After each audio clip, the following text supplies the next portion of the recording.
우리 다 같이 기도하심으로 수요일 아침 예배를 시작합니다. 참 좋으신 아버지 하나님, 봄날을 우리에게 허락하시고 또 하루를 아침 예배로 시작할 수 있는 축복을 주셔서 감사합니다. 오늘도 하나님이 열어주실 이 새날을 기대하며 기도하며 나아갑니다. 하나님, 우리가 나아가는 삶 가운데 미리 앞서가셔서 인도해 주심으로 하나님이 원하시고 바라는 그 길을 걸어가는 복된 날로 우리를 함께하여 주옵소서. 성령이여, 자주 넘어지고 절망하고 포기하는 우리 삶 속에 깊이 개입하셔서 하늘의 소망과 기쁨으로 어떠한 경우이라도 믿음을 버리고 세상적으로 나아가지 않도록 우리를 강권적으로 이끌어 주옵소서. 오늘도 하나님이 주신 말씀을 기대하고 소망하며 아침 예배로 나아가오니 성령이여 인도하여 주옵소서. 이제 사도신경으로 신앙 고백합니다. 나는 전능하신 아버지 하나님, 천지의 창조주를 믿습니다. 나는 그의 유일하신 아들 우리 주 예수 그리스도를 믿습니다.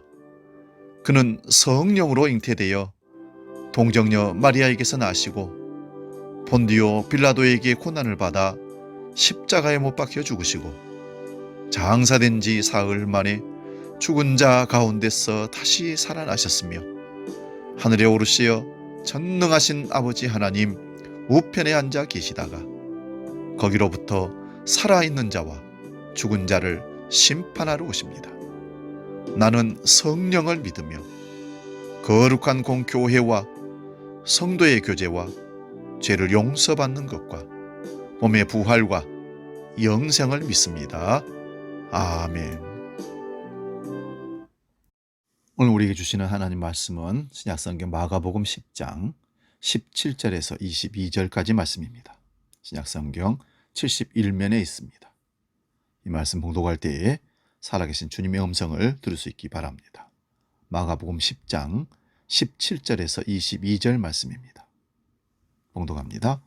예수께서 길에 나아가실새 한 사람이 달려와서 꿇어 앉아 묻자오되 선한 선생님이여 내가 무엇을 하여야 영생을 얻으리이까? 예수께서 이르시되 네가 어찌하여 나를 선하다 일컫느냐? 하나님 한 분 외에는 선한 이가 없느니라. 네가 계명을 아나니 살인하지 말라, 간음하지 말라, 도둑질하지 말라, 거짓 증언하지 말라, 속여 빼앗지 말라, 네 부모를 공경하라 하였느니라.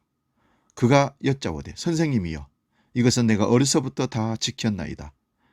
예수께서 그를 보시고 사랑하사 이르시되 내게 아직도 한 가지 부족한 것이 있으니 가서 내 있는 것을 다 팔아 가난한 사람들에게 주라. 그리하면 하늘에서 보화가 내게 있으리라. 그리고 와서 나를 따르라 하시니 그 사람은 재물이 많은 고로 이 말씀으로 인하여 슬픈 기색을 띠고 근심하며 가니라.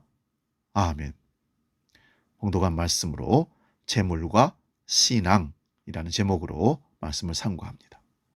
사람이 살아가면서 기본적으로 필요한 것을 우리는 의식주라고 말합니다. 그런데 필요한 것은 맞지만 그렇다고 해서 지나치게 의식주에 집착을 하거나 많아지면 탐을 내면 결국에는 믿음에서 떠나 자기를 찌르는 신앙의 자살 행위를 초래한다고 바울 사도는 디모데전서 6장 9절에서 10절에 경고합니다. 오늘 본문 말씀에 나타난 한 사람은 재물 때문에 영생을 얻지 못하는 불행한 일을 당한 사람입니다. 그는 이 세상에서 사용하다가 썩어질 재물을 영생보다 더 귀하게 여겼습니다. 본문 21절, 22절 봅니다. 예수께서 그를 보시고 사랑하사 이르시되 내게 아직도 한 가지 부족한 것이 있으니 가서 내게 있는 것을 다 팔아 가난한 자들에게 주라. 그리하면 하늘에서 보화가 내게 있으리라. 그리고 와서 나를 따르라 하시니 그 사람은 재물이 많은 고로 이 말씀으로 인하여 슬픈 기색을 띠고 근심하며 가니라. 이 사람은 외모로 보아서는 매우 훌륭한 생활을 하고 있는 종교인이었습니다. 계명을 다 지키고 부모를 공경하였다는 것 쉬운 일이 아닙니다. 십계명을 우리는 두 구분으로 나누지 않습니까? 1계명에서 4계명까지 하나님을 향한 사랑, 5계명에서 10계명까지 6개 계명은 인간관계에 대한 계명입니다. 그런데 이 청년은 그 계명을 어려서부터 다 지켰다고 합니다. 율법적으로 거의 완벽할 정도로 삶을 살았다는 것입니다. 그런데 주님은 다 지켰다고 자신하는 그에게 한 가지 부족한 것이 있다고 지적합니다. 진정한 믿음이 없다는 것입니다. 예수 그리스도의 말에 근심을 하고 돌아갔다는 것은 믿음이 없다는 증거이기 때문에 그렇습니다. 아브라함은 100세 때 얻은 아들도 바치라고 하니 그는 의심 없이 바쳤습니다. 그래야 큰 복을 받았습니다. 그런데 그 청년은, 부자는 아니었습니다. 사랑하는 여러분, 신앙의 결과는 영생입니다. 오늘 보면 읽지는 않았지만 30절에서 31절을 보겠습니다. 현세에 있어 집과 형제와 자매와 어머니와 자식과 전토를 100배나 받되 박해를 겸하여 받고 내세의 영생을 받지 못할 자가 없느니라. 그러나 먼저 된 자로서 나중되고 나중된 자로서 먼저 될 자가 많으니라.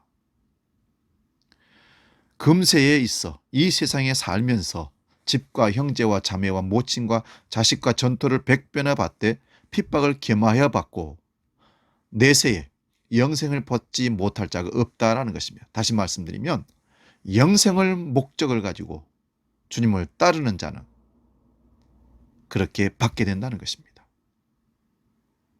먼저 된 자로서 나중되고 나중된 자로서 먼저 될 자가 많으니라 했습니다. 여기서 먼저 된 자, 유대인들을 얘기합니다. 율법을 지키고 온전하게 산다고 자의했던 종교인들 말입니다. 나중된 자, 예수 그리스도를 믿고 거듭난 자를 나중된 자를 할 수 있습니다. 여기 100배나 받는다는 말씀은 버린 것보다 훨씬 더 좋은 것으로, 썩지 아니할 것으로 영원히 누린다는 것입니다. 100배는 숫자라기보다는 더 좋은 것으로. 세상 것은 썩습니다. 그러나 영생은 썩지 아니한 겁니다. 그런데 그와 같은 행복에는 반드시 박해가 따른다는 것입니다. 바울 사도가 말하기를 제자들의 마음을 굳게 하여 이 믿음에 거하라 권고하고 또 우리가 하나님 나라에 들어가려면 많은 환난을 겪어야 할 것이라 디모데후서 3장 12절에 말씀합니다. 그러므로 예수 그리스도를 믿는 것은 영생을 목적으로 믿어야 합니다. 다른 의도를 가지고 지향하며 살아가는 그건 믿음이 아닙니다. 예수 그리스도를 영생으로 목적을 삼고 살아가는 사람들은 영생뿐만 아니라 재물도 하나님이 주시는 은혜를 누리게 될 줄로 믿습니다. 믿음의 결국은 영혼 구원이라고 베드로전서 1장 9절에 말씀합니다. 무엇을 주고 여러분 영생과 바꿀 수 있겠습니까? 우리가 오늘 예수를 따르면 무슨 다른 이유 때문에 따른 것이 아니라 예수 그리스도를 믿음으로 영생 얻고 천국에서 하나님과 주님과 영원히 사는 것이 목적이어야 합니다. 부자 청년은 재물 때문에 영생의 귀중성을 망각하고 말았습니다. 여기서 부자 청년은 누굴까요? 저와 여러분이 될 수 있다는 사실을 간과해서는 안 됩니다. 주님을 따름이 건강과 재물과 세상적인 부귀, 영화, 출세를 목적으로 삼는다면 바로 그가 부자 청년입니다. 아무리 20년, 30년, 50년 예수를 믿었다 할지라도 주님과는 아무 상관없는 영생을 소중하게 여기지 않는 사람, 주님과 거리가 멀다는 것입니다. 구속의 종교를 물질의 종교로 바꾸지 말아야 합니다. 그래서 그의 나라와 그의 의를 구하면 사는 것이고 세상적인 것을 구하면 썩고 죽는 것입니다. 이 진리를 다시 한번 사순절에 깊이 새기며 우리의 지향점은 예수 그리스도를 믿음으로 얻는 구원, 영생인 것을 꼭 기억하시기를 다시 한번 축원드립니다. 기도합니다. 살아계신 아버지 하나님, 재물과 신앙을 겸하여 잘할 수가 없는 것은 사실입니다. 부자가 천국에 들어가는 것이 낙타가 바늘기로 뛰어가는 것보다 어렵다 하신 주님의 말씀도 기억됩니다. 우리가 신앙하면 결과는 영생입니다. 우리가 무엇을 주고 영생을 얻을 수 있겠습니까? 이보다 값진 복이 또 어디 있겠습니까? 그러나 우리는 계속 세상적인 재물과 돈의 위력 앞에 신앙을 던져버리고 그것을 쫓아가는 경우들이 많았음을 고백합니다. 주여, 이 마음을 주께로 향할 수 있도록 우리의 지향점이 예수 그리스도임을, 영생임을 항상 잊지 않도록 우리를 성령으로 이끌어 주옵소서.